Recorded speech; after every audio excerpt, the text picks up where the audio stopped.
Hi, this is Dr. Elisa Shipon-Blum. I am going to speak to you today about how diet and nutrition affect selective mutism. I'm the president and director of the Selective Mutism, Anxiety, and Related Treatment Center outside of Philadelphia, Pennsylvania. I'm also the founder and director emeritus of the Selective Mutism Association and the director of the Selective Mutism Research Institute. I have developed the evidence-based treatment, social communication anxiety treatment for children and teens with selective mutism and adults, I must say.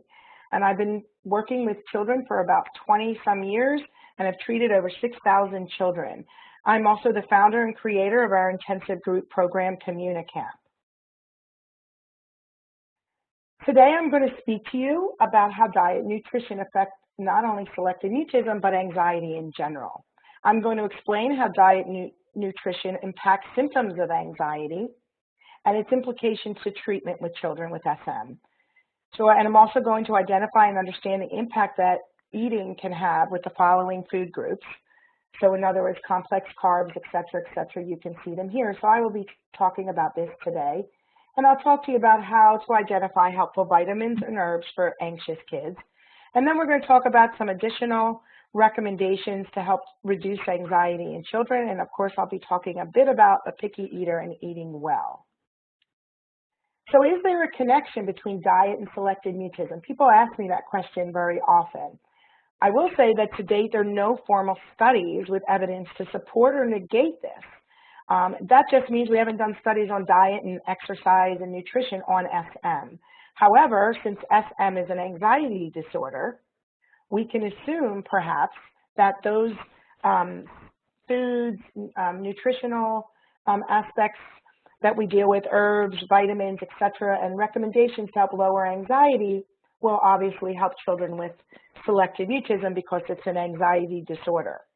Please know that from working with thousands of children, that at the SMART Center and SMRI, not only do I see selective mutism as an anxiety disorder, but I see it as a social communication anxiety disorder.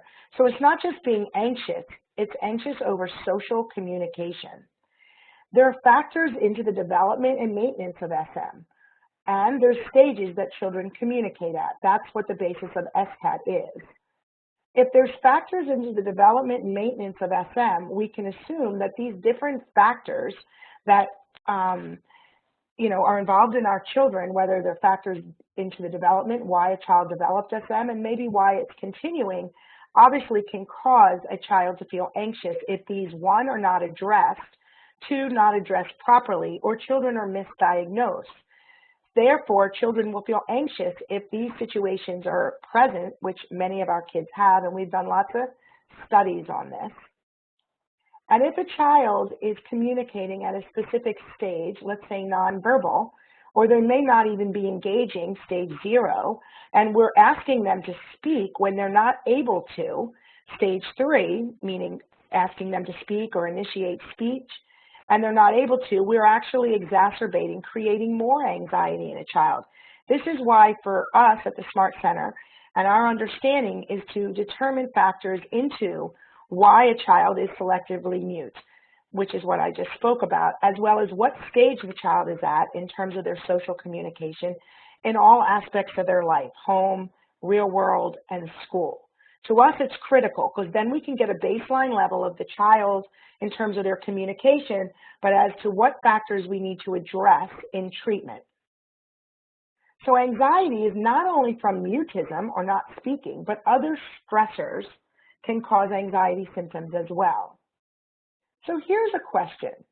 What percentage of children with SM actually experience a rapid heart rate, sweaty palms, dizziness, stomach aches, nausea, etc., all symptoms of anxiety?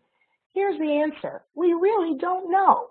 Why? Because many of our kids are not great at expressing themselves, but as children get older, they tend to avoid and therefore may not even seem anxious.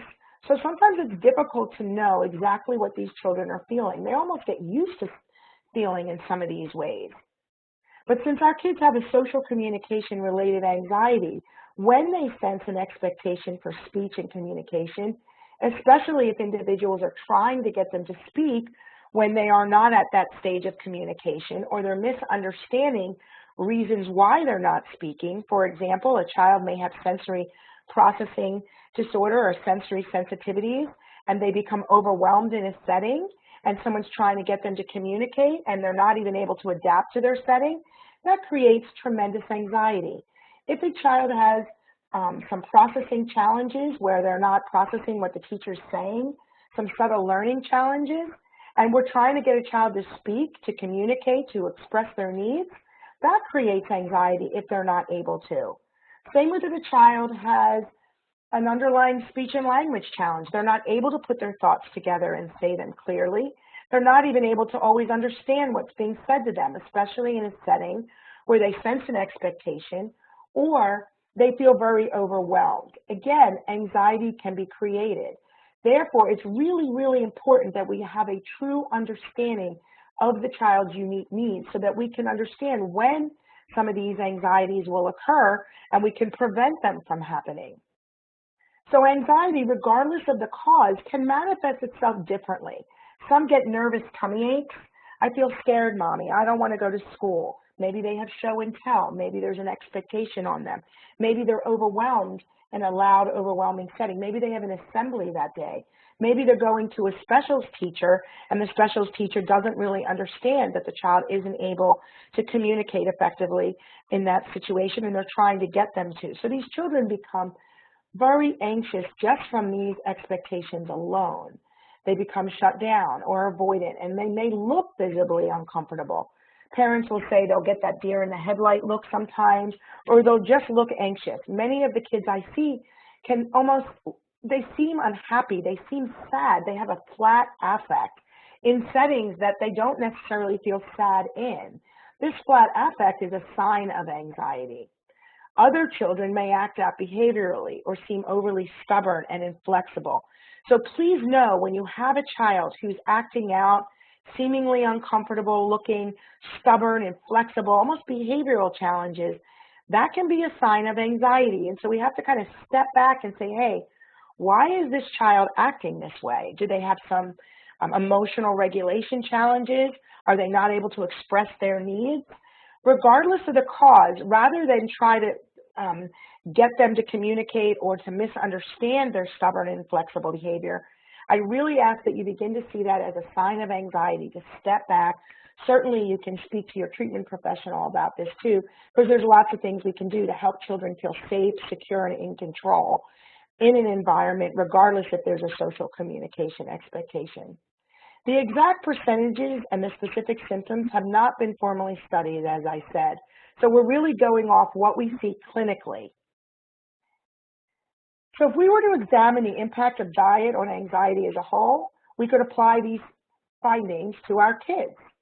So for an anxious individual, the mere feeling of a rapid heart rate or a sense of dizziness may cause the individual to actually feel more anxious because they relate to that.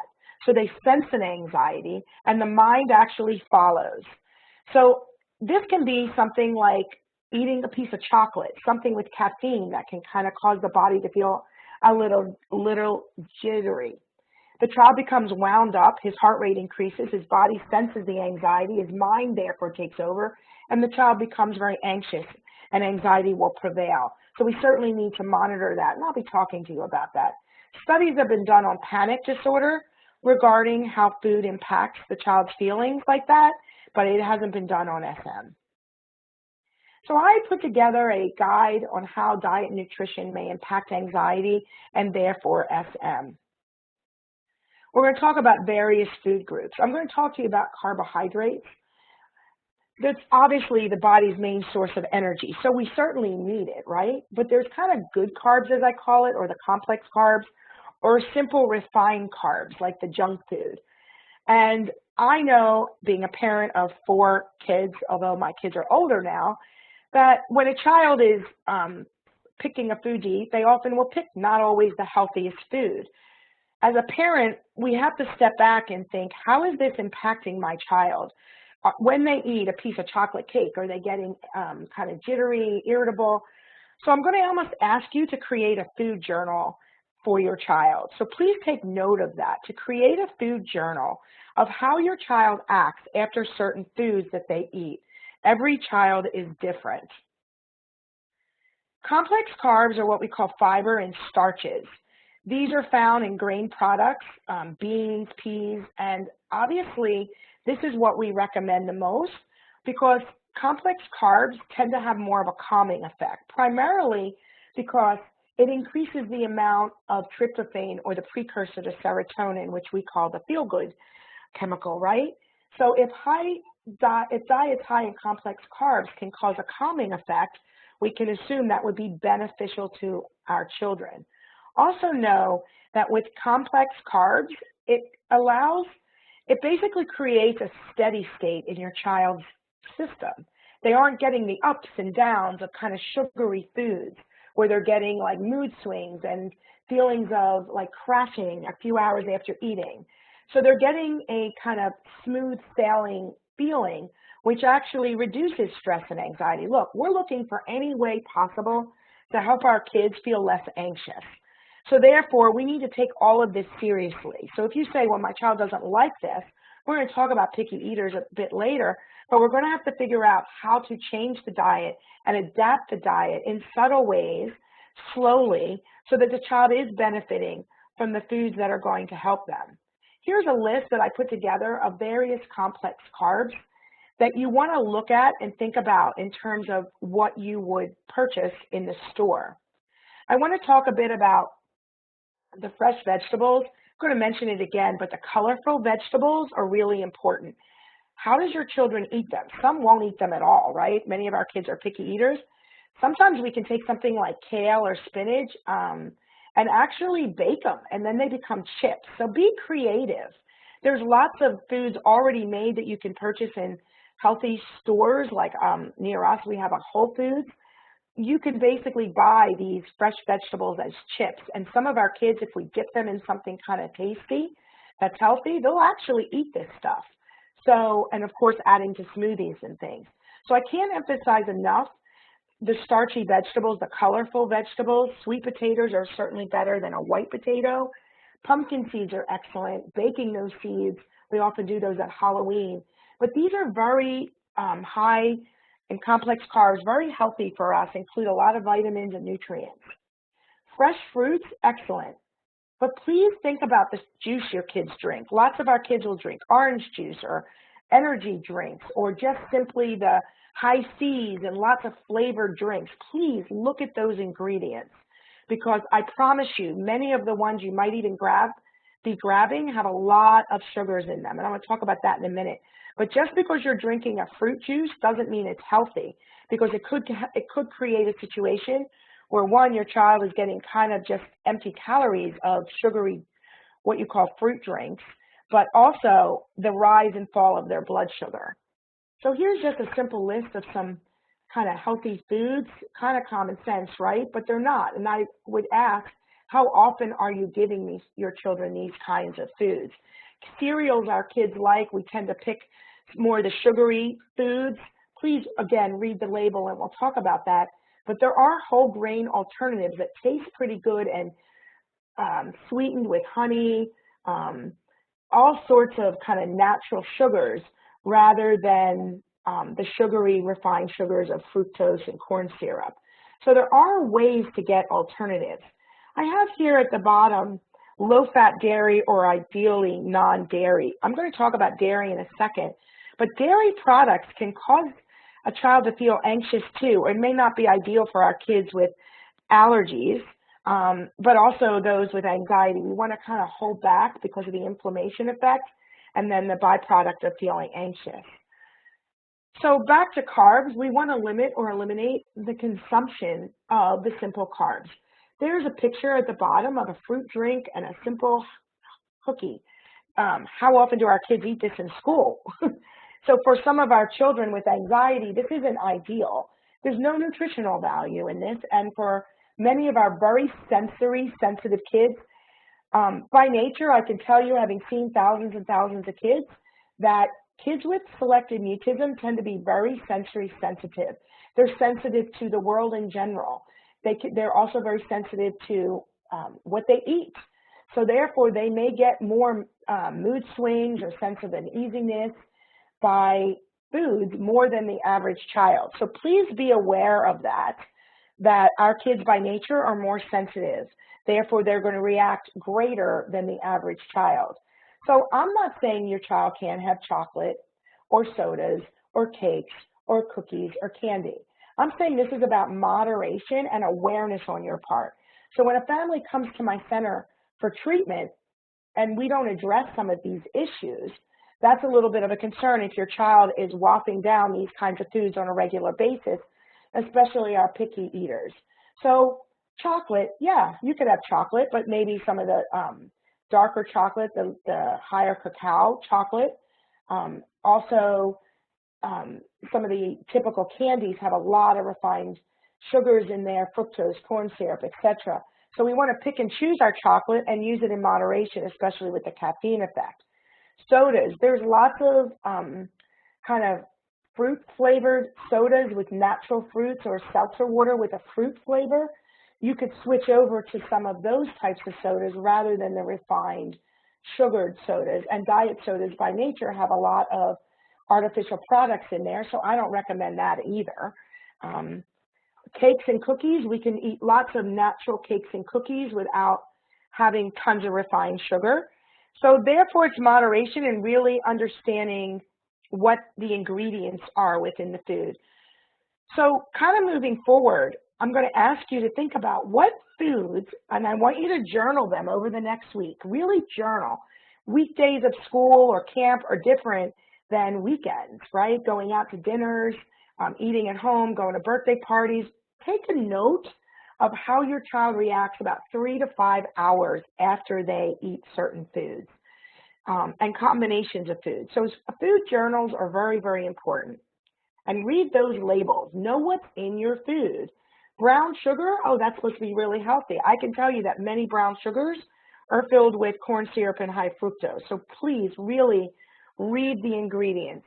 And artificial sweeteners like aspartame, that's not good. There's studies to show how many health problems exist from aspartame or NutraSweet. So please avoid that in our kids. Anxiety and depression have certainly been associated with using some of these artificial sweeteners. Stevia, which is a more natural product, is an artificial sweetener that is probably the best one to use. Meats and proteins, healthy, right? Yes, they are, but I can tell you a diet high in meats and protein, with high protein foods, can be taxing on the digestive system. I've had kids in my practice where when they eat lots of meats, they can feel a sense of anxiety just from the cortisol secretion. So again, monitor your child's diet. I'm an advocate of eating meats and high protein foods, but please monitor them and note as a result, heart rates may increase and giving a sensation of anxiety. One of the benefits is not only the protein that we need for our bodies to grow, especially as our young children are growing, is that these meats and high protein diets tend to have what we call a low glycemic index, meaning it's not causing a fluctuation in your sugar. It's allowing your sugar to have more of a steady state. So again, monitoring your child. Please know I am an advocate of eating well. I'm just asking you to be aware, especially knowing our kids are anxious. Interesting, right? Dairy, drinking milk every day, what's the purpose? It's not necessarily something you need to do. And so I ask that you be aware of the amount of dairy your children eat. Dairy is one of the most commonly reported problematic foods. And reason being is casein, which is a protein, affects the brain and gut in terms of inflammation. So those who have allergies, especially seasonal allergies, food allergies, sensitivities, I would be eliminating dairy. And I've had kids with anxiety that they've eliminated dairy and you've seen a big drop in their anxiety symptoms. So it's important to kind of monitor that. And also know that for some kids, milk and dairy products can cause digestive issues. So ice cream products, just drinking plain milk, chocolate milk loaded with refined sugars like some of the brands out there, using a cacao with a little bit of honey is a wonderful way, in an almond milk to get a chocolate drink. So some of the anxious kids will have tummy aches and may experience a lot of gas and bloating. Again, I ask you to monitor. But if your child is an allergic child to begin with, I'd be considering lowering your dairy. And of course, you're going to talk to your pediatrician, your family doc about this. Here's some dairy alternatives. It's actually not as hard as you think. Instead of butter, use olive oil. Instead of cheese, use nutritional yeast flakes. I've seen cashews butter that almost tastes like cheese when certain ingredients are added to it. I've been to some vegan restaurants and have had a cheese product that was made out of more natural products, such as cashews. Instead of milk, use almond milk or soy milk, coconut, cashew milk, rice, hemp milk. My favorite is almond milk, especially the unsweetened almond milk, because it doesn't have a strong taste. It's the least allergenic of, well, it's one of the least allergenic. Coconut has a more sharp taste. Soy can be a little controversial. So I'm not going to tell you what to drink. I'm just providing you alternatives to dairy. But one of my favorites that I recommend is the almond milk. You can really substitute that for all aspects of milk, especially the unsweetened. Try out a few of the brands. Look at the back of the containers to see how much almonds are in it and other products that are added as well. Instead of sour cream, use an avocado. You can kind of develop different recipes that it's almost like a cream, avocado cream, and it can be used as a substitute. Try sorbet and nut ice cream. Almond milk nut, or even a cashew nut ice cream is actually really tasty. Putting fruit on top, that's another way, again, to eat some of the foods that your child would naturally eat. Look, Rome wasn't created in a day. I'm not expecting you to take all of these changes and implement them tonight, but I'm also saying to you the importance of making changes in your child's diet by monitoring them through a food journal to see how foods are affecting them. Using one of my favorite types of foods, beverages, or smoothies, using an almond milk and cacao and different frozen natural fruits. Delicious, and kids tend to like it. So there are lots of ways to make smoothies that taste yummy and get a lot of the kids' nutrients. So I do highly recommend looking into healthy smoothies. I want to talk to you about gluten and anxiety. What is the connection? I can tell you there's a lot of research going on around this. There's also some kind of contradictions to one study versus the next. But it is a major protein in wheat, rye, and barley. It's used in most baking products that kids tend to like cookies, cakes, and breads.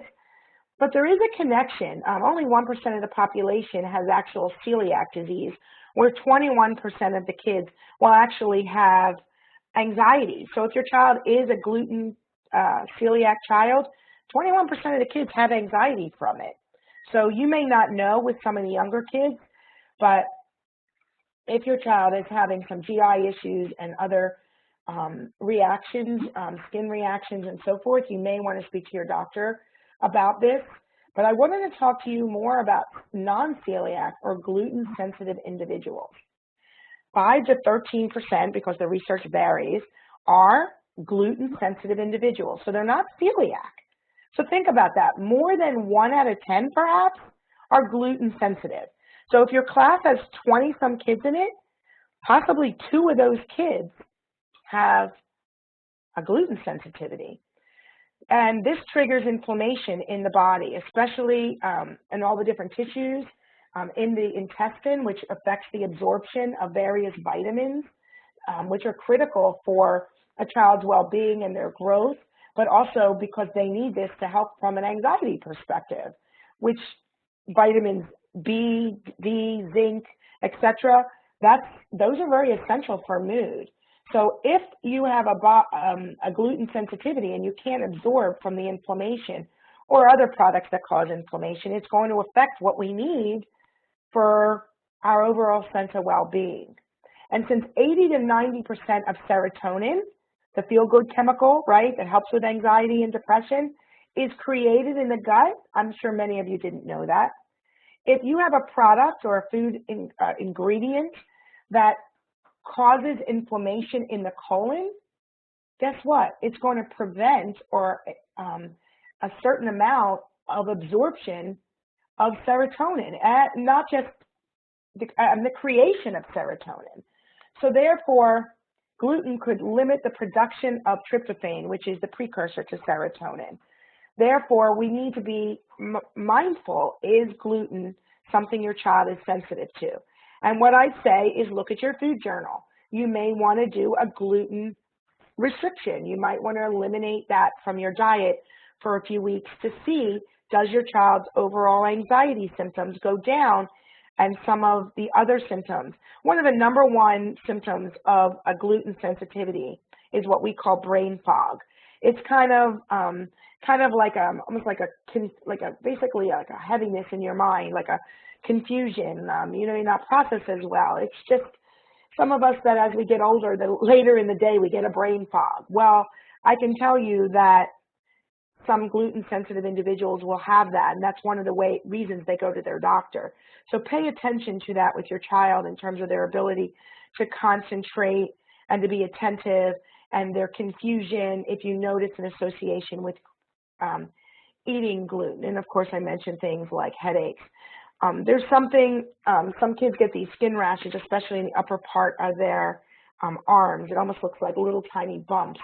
That also can be a result of gluten sensitivity. I wanted to talk to you about GMOs. Again, very controversial.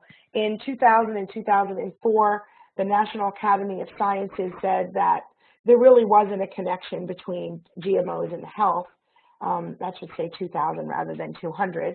But that there was a possible allergic effect. But as that time has gone on, which we're way past 2004, and they have deciphered, taken apart some of the food products, they've found various pesticides, herbicides, and even something called Roundup that they use to try to kill off insects when they're producing different fruits and vegetables in the fields. So knowing that could be in your child's food, there has been associations with anxiety, depression, and other bodily symptoms. So again, we need to be mindful. This is also going to affect serotonin production and the detoxification that's needed for our gut. So again, it's impossible to know every food that has this. I'm asking you to be aware and to read different labels and so forth.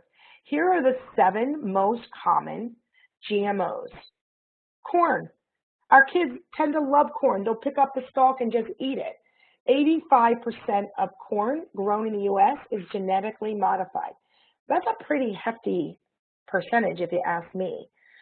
Soy is one of the most heavily genetically modified foods, which is why when we were talking about the different soy products before, I was saying to be a little hesitant just because of the amount of genetically modified aspects to it. Different squash and zucchini tend to have more toxic proteins in it when they've done chemical analysis. Alfalfa, canola oil, sugar beets, milk. 1/5 of cows are given growth hormones. That's, again, not a small amount. And I mentioned aspartame because we were using that nonstop as diet products in so many different foods that we eat and drinks that we drink and so forth. And I can tell you I would avoid that like you can't imagine. There's so many medical conditions that they're seeing associated with the use of aspartame. So I would be very hesitant with that. But here are the most common GMOs. So being aware and using more organic products, some families have said, you know what, we don't know because we don't even know regarding the organic, which I'll just touch on in a second or two. Probiotics. Do any of you use probiotics? In terms of the mind, they're called psychobiotics, and that's a new term for many people. And anxiety and gut health are very strongly linked. Why? I also mentioned to you about serotonin, 85% being created in the gut. So therefore, there is an association. So we want a healthy gut and repair of a healthy gut. So much in life that we eat, so many things that we do can create inflammation in our bodies. Therefore, it can affect our gut bacteria. The number one most common being Lactobacillus rhamnosus. Not really relevant for you to know. It was more or less if somebody had a question on that, that's the one that I wanted to list there. And there was a study recently done that suggested a link between probiotic foods and a lowering of social anxiety. And since there's various literature stating 37 to 90% of the kids with selective mutism have a social anxiety disorder, we can think that perhaps this would help many of our kids with selective mutism, just because not only is there some research to back it up, but it's helping to repair the gut where serotonin is produced. Different food groups, pickled sauerkraut and kefir is very common in a yogurt. Kefir is in yogurt and linked with fewer symptoms in terms of anxiety. Go into your health food store. They have liquid varieties of probiotics and different tablets, kiddie versions as well.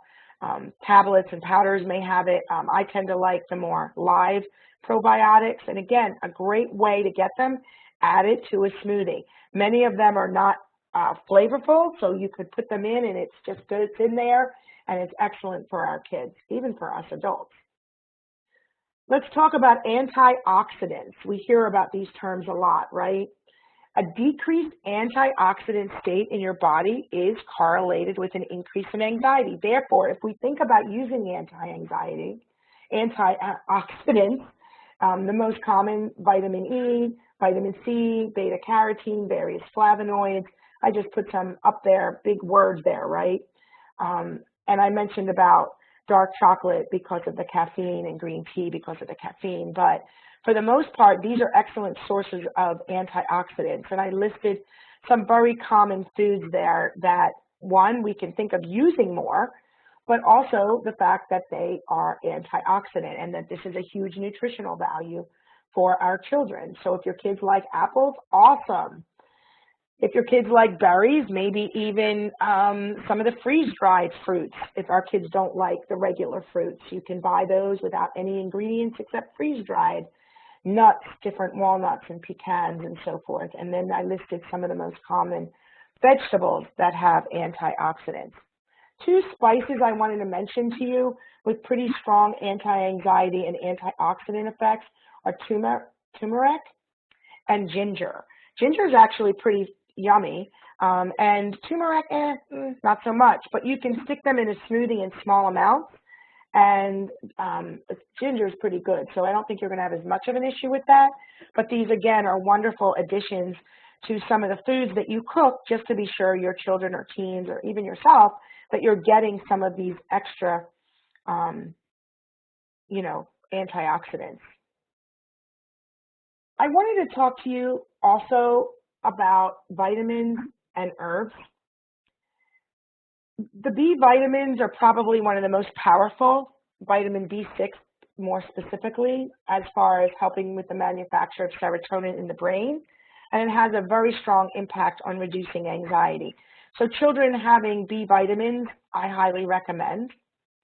Calcium, zinc, and magnesium, again, excellent, found in dairy and green vegetables, also excellent in terms of reducing anxiety, and they can be taken in multivitamin format. But be careful with multivitamins. Why? Because some of them have a lot of additions that aren't so healthy. So you need to look at the ingredients when you're getting a multivitamin. I will tell you that, and some people may disagree with this statement, but for me, most of the necessary daily amounts of food groups that we get, the vitamins that we need, antioxidants, they can really be found in natural foods. So the B vitamins, the calcium, the zinc, the magnesium, they can all be eaten or drank in foods. The problem is if you're not sure if your child is eating enough, of course, speaking to your doctor, but if your child is a very picky eater, you may need a multivitamin. And some doctors will prescribe them just out of, necessity. But in reality, if you were to look at your child's age in terms of what they need, they usually get them, if they're a pretty good eater, in the foods that they eat, especially as now you're going to be making some subtle changes to help with your child's lowered anxiety level. And therefore, you may not even need to take a multivitamin if your doctor agrees. So please know you don't always need a multivitamin. Herbal remedies I'm going to discuss briefly here. Kava kava, valerian, St. John's wort, and chamomile are probably the #1 we use in adults with anxiety. But I'll tell you, they're not FDA approved, most of them. And the overall safety of how they work and the effectiveness is certainly not known. So you definitely want to talk to your child's doctor about this. But the way some of these herbs work is they basically, if you were to look at the different receptors, it's kind of the amount of volume you need of these herbal remedies can be quite high, which can cause some side effects. So you want to really be careful with the amount of herbs that your child takes. There are some children versions. And again, you're welcome to take them, try them, speak to your doctor about them. I listed the most common. Chamomile tea, natural, without a lot of additives, is a nice, even an iced tea. Before they go to bed, that can be very relaxing. So same with kava kava. So certainly, you know, talk to your doctor about these various herbal remedies and if this would be something he or she would recommend for your child. Omega-3 fatty acids are known to reduce anxiety. So especially the EPA version, there's lots of research even on language development. I mentioned that because of our kids with SM. Omega-3s can be found in various fish. Some of our kids don't like the various types of foods that have omega-3s, so this is where supplements may be needed or recommended by your doctor. I mentioned NordicNaturals.com for a few reasons. #1, they have an incredibly pure version of omega-3 fatty acids. They have various omega fatty acids, different types of fish oils, even for pets, believe it or not, and lots of different variations, whether it's powders for smoothies, whether it's chewables, and multivitamins that would include B vitamins, calcium, zinc, magnesium, and so forth. I only picked that company because I was familiar with it, and I was very impressed with #1, the research they have on their website and the purity of their product. You can buy some of these also not only on their website, but in food stores. I wrote Go Organic if you can. I tend to choose that. Can you always trust organic? I don't know. Maybe not, but it's better than not organic if you ask me, especially if you're going to a reputable food source. Shop around the periphery. Did you ever hear of that? That when you go into a grocery store, the healthiest food tends to be on the outskirts of the market. The less packaged, the less processed. So interesting, huh? So I do recommend that you think about that as you're shopping. And read labels. Less is more, meaning less product. I just got a label here, took a picture of it, and I wanted to list a few of these items. Here's a big $1,000,000 question. How many of us actually read the food labels? I would say that 8 out of 10 of the families I work with tell me they don't read food labels. So let's start reading food labels to see what's in them. Here's just a few items on here that have GMOs in it and aren't really healthy for you. So I wouldn't want to be feeding my family this food. And I didn't put the name of the food just for privacy reasons, but you can just look at the different items on any label that you see.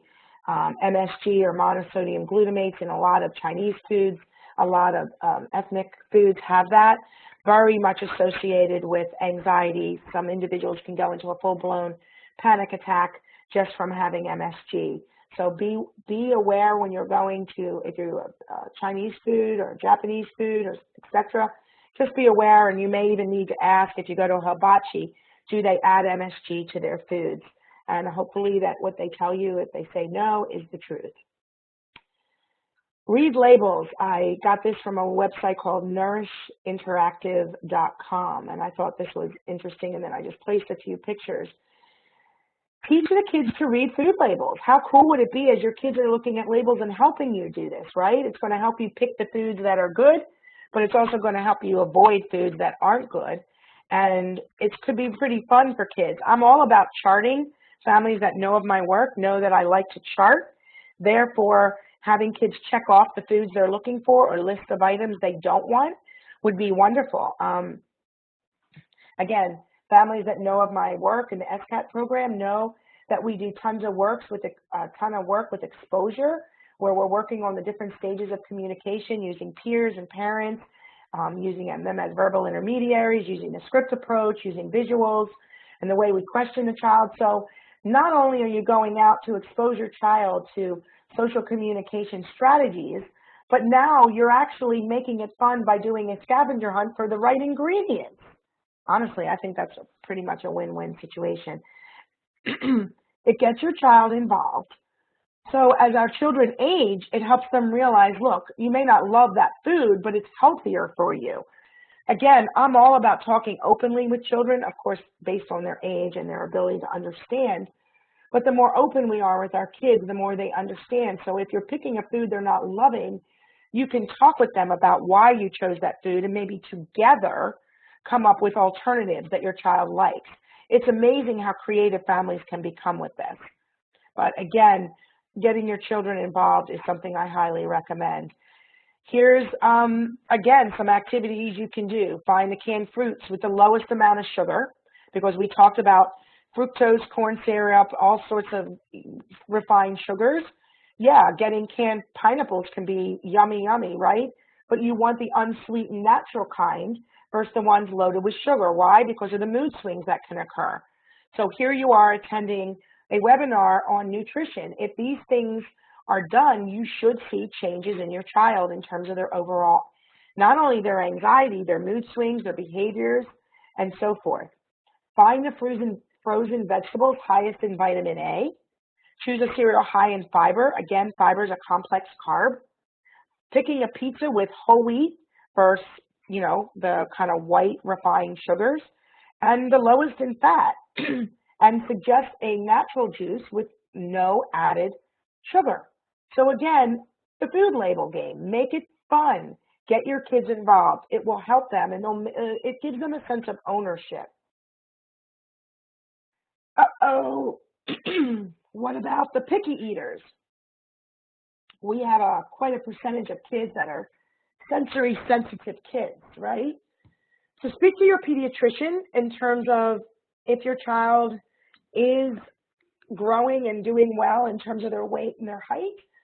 This may not be as much of an issue. I have parents that tell me their kids are picky eaters, tend to be sensory kids, but you look at their growth curve and they've been doing great all along. I'm not as concerned about them. As children age, they need less in terms of nutrition. Their nutritional needs change as children get older, from infancy to toddlerhood and older. Take note of how much physical symptoms of anxiety truly impact your child. That's going to be important as you are choosing foods, and I can't mention that enough. Know the foods that your child will eat. Some subtle changes. For example, my kid only eats pizza. She's not going to eat these healthy foods. So I had a challenge with a family I worked with, and I said, all right, I want you to go out and I want you to look at different stores or pizza places in your area and see if they have whole wheat type of crust, or go out and purchase it. Therefore, you're making it at home and making it with their friends as a play date type of thing, and create the pizza yourself. They put the ingredients on, they're involved in it. Guess what? I get a message the next day, oh my gosh, my kid ate amazing, loved it. I can't believe it. It worked out perfect. So try not to be kind of set in your ways with all that I'm saying. Please know that there are ways around this with many of our picky eaters, even kids that love grilled cheese. I'm not telling you not to eat cheese, even though that's a dairy product. I'm telling you to be mindful and aware of how some of these foods impact your child. Your child might be fine with cheese or dairy products. Therefore, maybe switch it to a whole wheat bread rather than a white bread. And again, if that's all your child eats and she's getting their nutrients from some of these foods in moderation, again, I'm not telling you not to do it. I'm telling you to pay attention to it and to see how these foods affect your child and changes that we can make to help your child feel less anxious. I've had parents where they'll kind of, if you eat a little bit of this, if you eat a little bit of that, and you put little food samples out, that can be something you eat before dessert. We're all going to try new foods.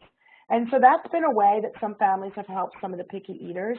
And a great way to help some of our picky eaters, if they will eat a smoothie, is to disguise some of our healthy nutritional food products like vitamins and herbs, vitamins, and different types of antioxidants and probiotics in the smoothies, complex carbs and so forth, and even vegetable powder if you want, or any sort of protein powder in the smoothie. So your child is actually getting amazing nutrients just by having a tasty smoothie.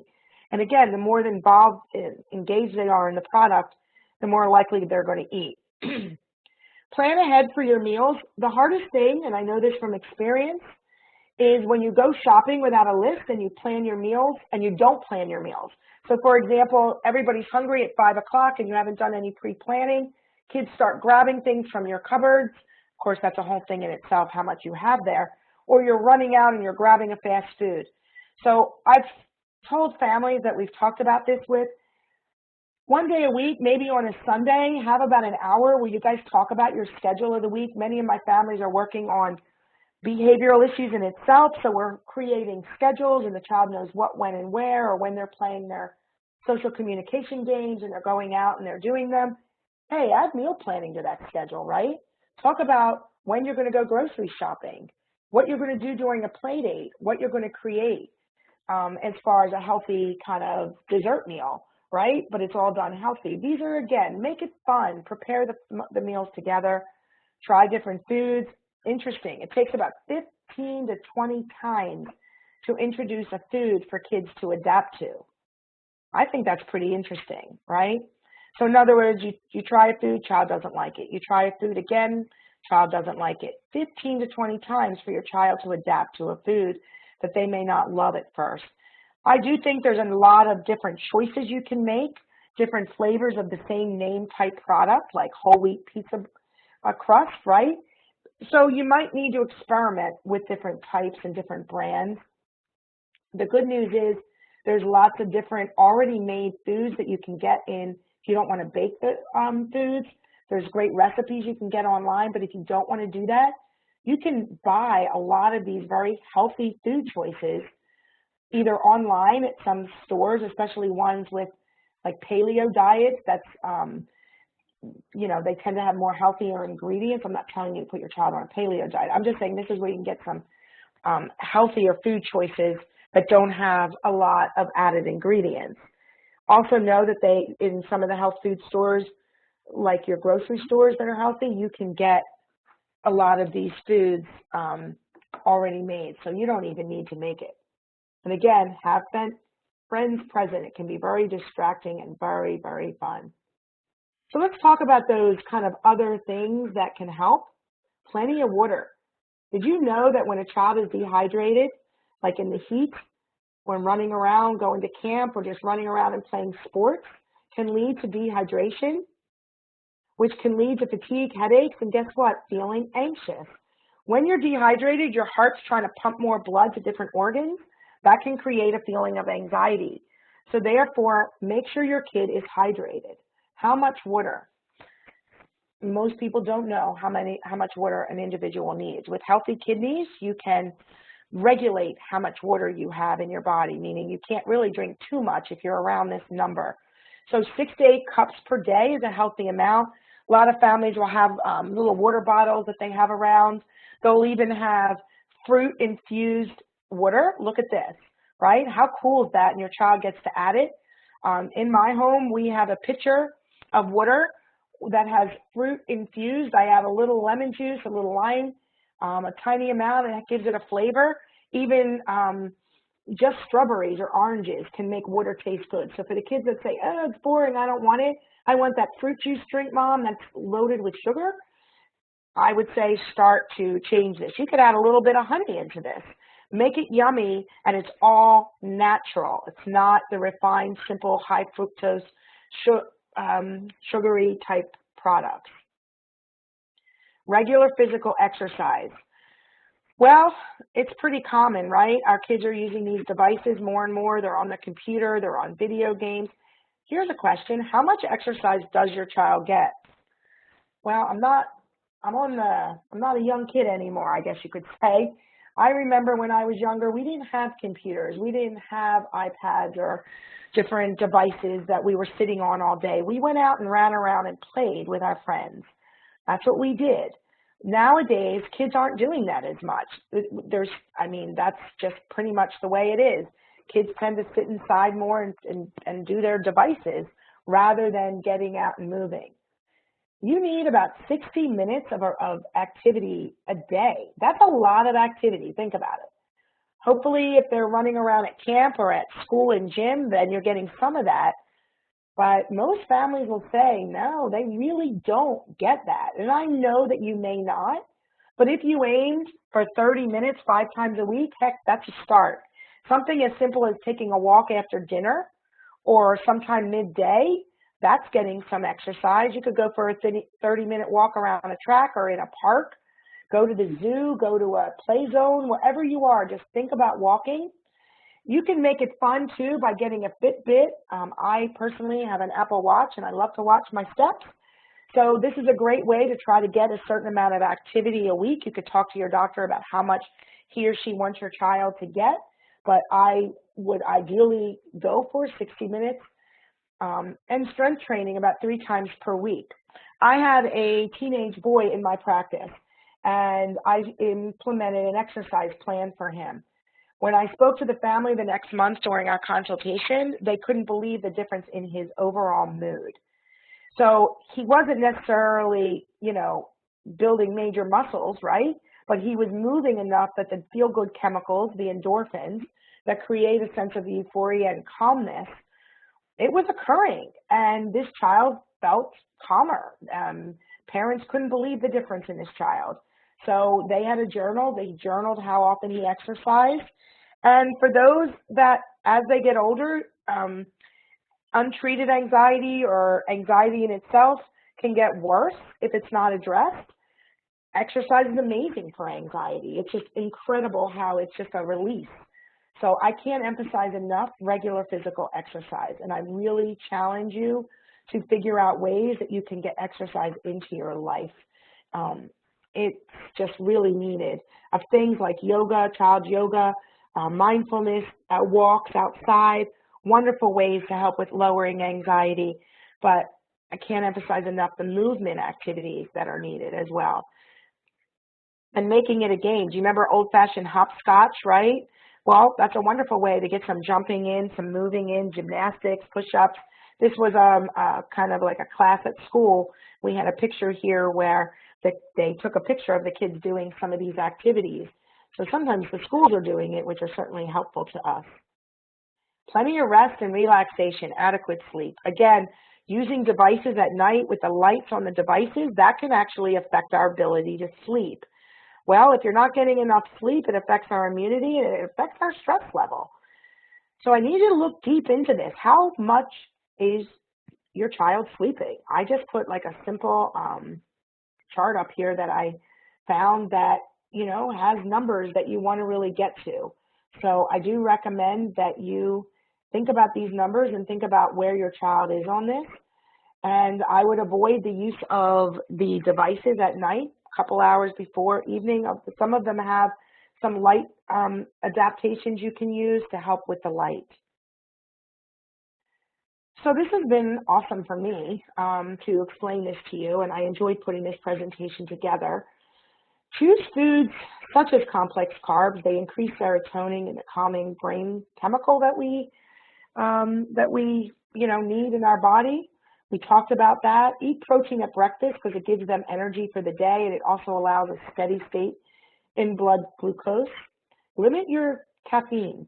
Chocolate, most of our kids and teens aren't drinking coffee and tea products too much, but go for the herbal caffeine-free remedies if they do like iced tea, and of course adding more natural products. But avoid caffeine, which definitely can cause anxiety and sleep alteration. So you definitely want to be aware of that, any sources of caffeine that your kids are eating. And again, our kids are more sensitive, so they're going to react probably more. Stay hydrated, sleep well, right? And read your labels. I highly recommend that. Here's some different, just to kind of pull out some of the things we talked about. that are pretty much good mood boosters, not just lowering anxiety, but boost the mood. Again, I'm all about chocolate, right? Some dark chocolate in moderation, watching caffeine, seeing the sugar, using more of a cacao. Folate and other B vitamins, and I listed the common foods associated with that. Low glycemic foods, think blue, green, and reds, blueberries, peppers, strawberries, blackberries, all of these kinds of grapes. These are all good leafy vegetables, great low glycemic foods that keep blood sugar at an even keel. You can bake it. I mean, I bake kale. It tastes awesome. Crunchy, kids love it. Magnesium, great sources right there I listed. Omega-3 fatty acids. Sometimes this is harder, which is why supplements may be needed. Tryptophan, about 4 milligrams a kilogram. I listed common sources of tryptophan, but we're going to go back. I'm just going to mention to you again how different foods can cause, like the GMOs and so forth. Stress itself, the inflammation, cortisol secretion, just being stressed alone affects the inflammation in our body, which will therefore affect the creation of serotonin. So it's very important to be, aware of that and the necessity. Please know that the material I presented today is for informational purposes and that you want to consult with your physician for your child's or teen's specific needs. And the recommendations are going to differ based on the child's age, weight, and individual needs. So I thank you so much.